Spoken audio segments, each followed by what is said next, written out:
Voilà, bonjour à tous. Nous allons aujourd'hui parler un petit peu d'autres conséquences du théorème de Gauss, notamment liées aux congruences, pour introduire l'inverse modulo n d'un entier, qui servira dans certains exercices.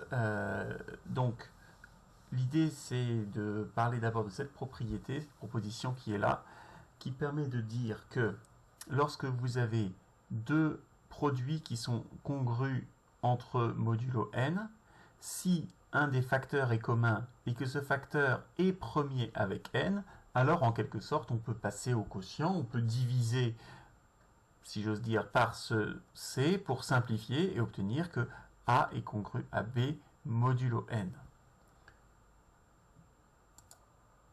Alors, voyons comment on démontre, ça va nous permettre de voir effectivement où est l'influence du théorème de Gauss.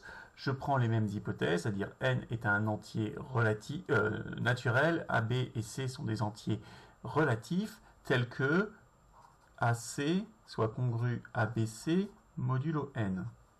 Cela signifie que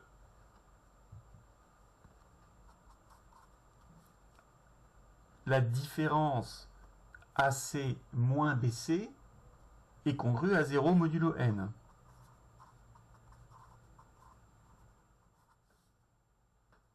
Et donc en fait que n est un diviseur de AC moins BC.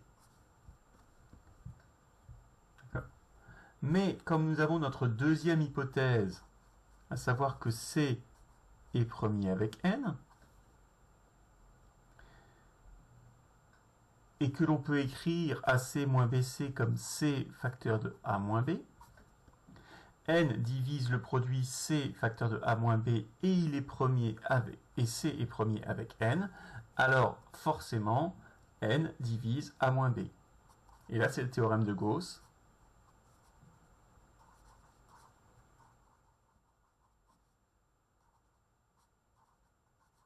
Et n divise A moins B, ça veut dire que A est congru à B modulo n. Voilà pour la démonstration de ce résultat. Alors voici juste un contre-exemple de façon à bien comprendre l'importance de cette deuxième hypothèse.